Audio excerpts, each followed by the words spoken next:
This is the third in a series of video-based lessons that will introduce the basic simulation concept and use the simulation in the context of risk analysis.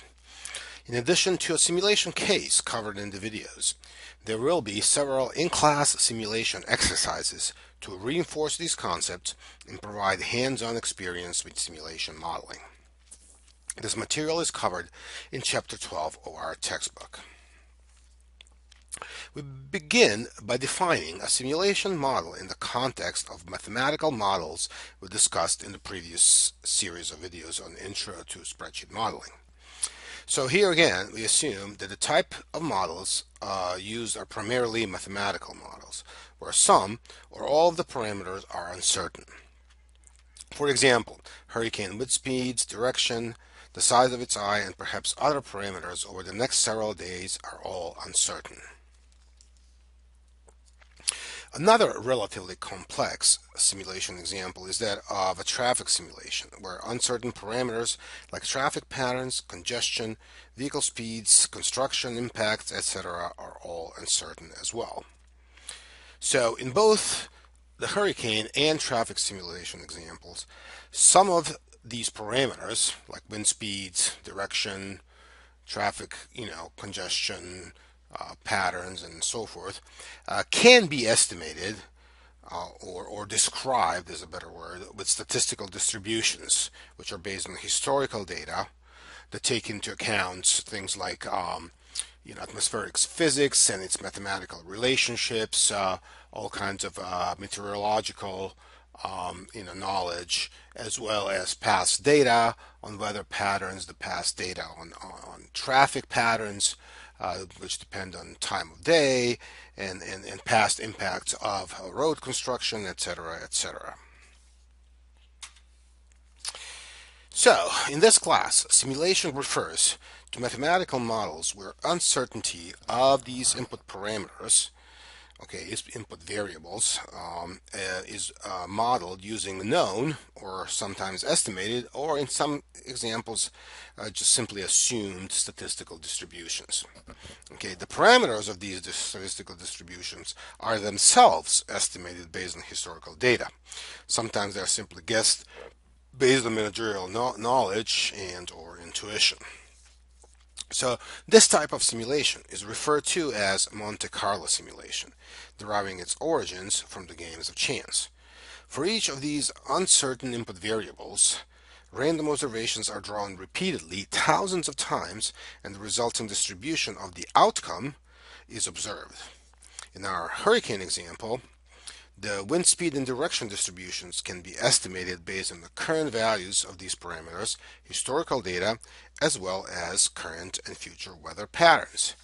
Those would then combine with other input parameters to create the output cone, the familiar looking output cone, with that projected path, size, as well, etc., as was mentioned earlier.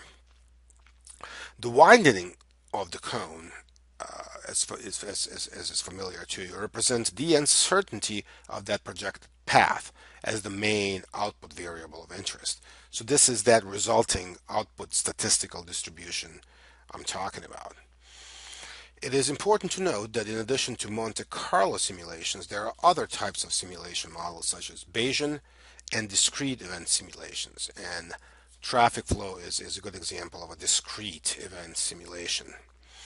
In this class, however, we are only going to discuss simulations of Monte Carlo type.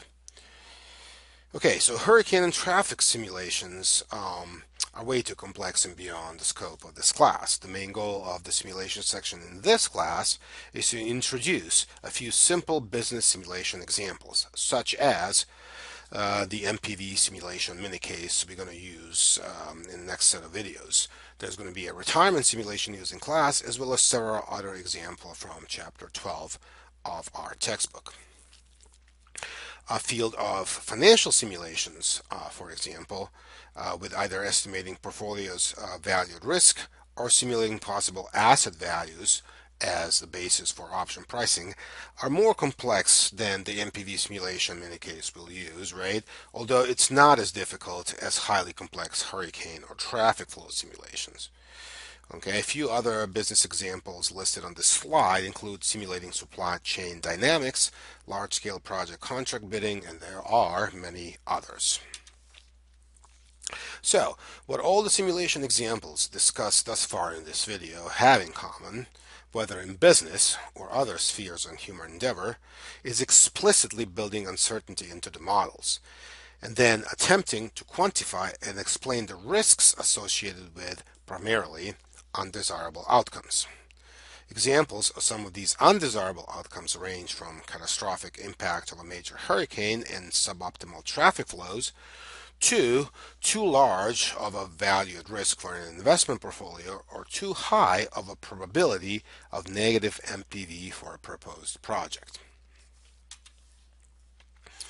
As was repeatedly stated, uncertain input parameters are modeled with appropriate statistical distributions. Some of the most common statistical distributions used in this class, as well as in practice, are normal bell curve distribution with a given mean and standard deviation.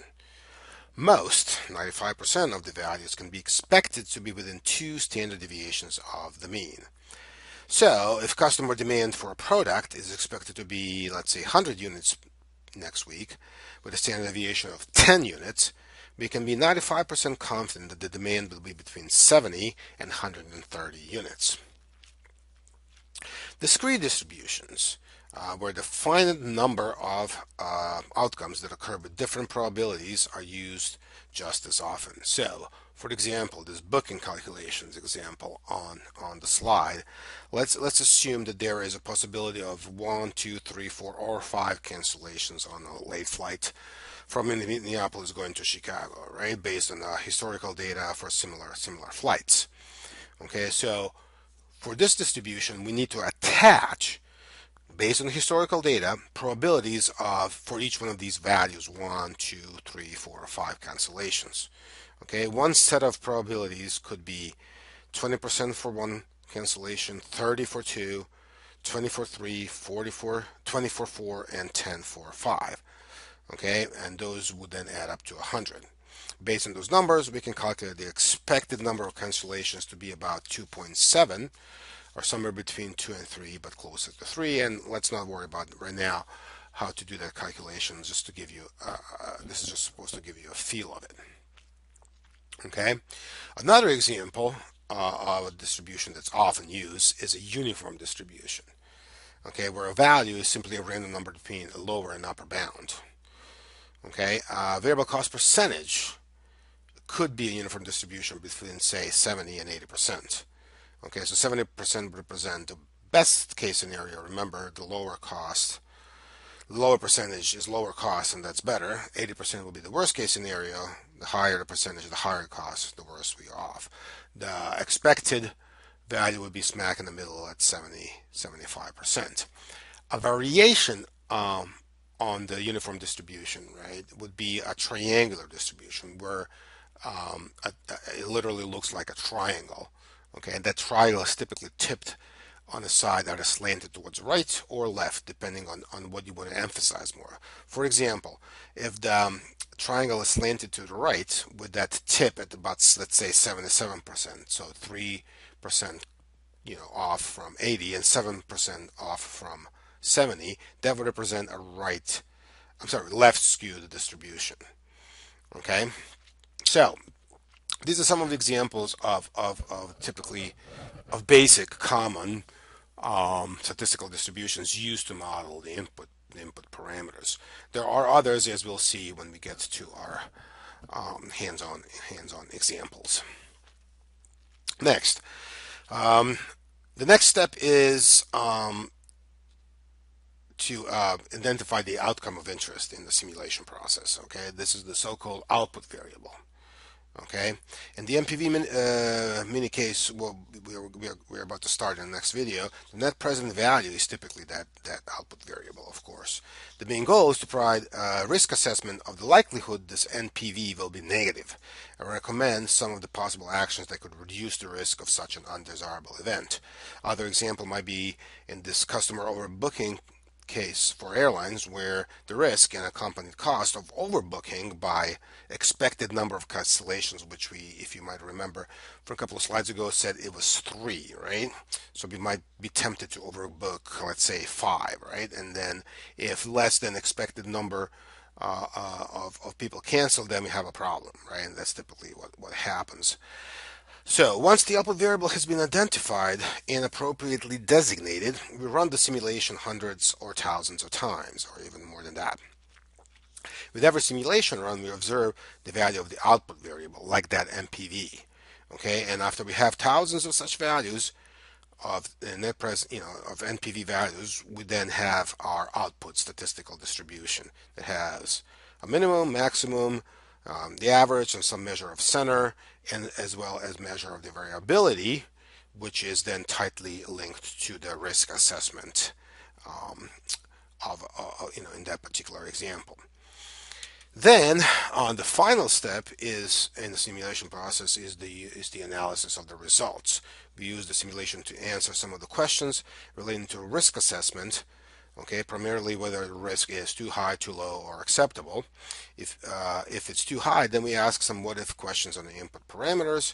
What if the variable cost can be lowered? What if the demand can be higher? What if something else? We go back to the model, change some of these input parameters, rerun the simulation, and examine the results, specifically the risk levels again. Okay, in the next set of videos, we're going to use this NPV model, NPV mini case, to illustrate building simulation models in Excel with Excel's built-in features, and then, as we did before with sensitivity analysis in our intro to modeling set of videos, so we're going to repeat or enhance this simulation analysis with analytic solver platform.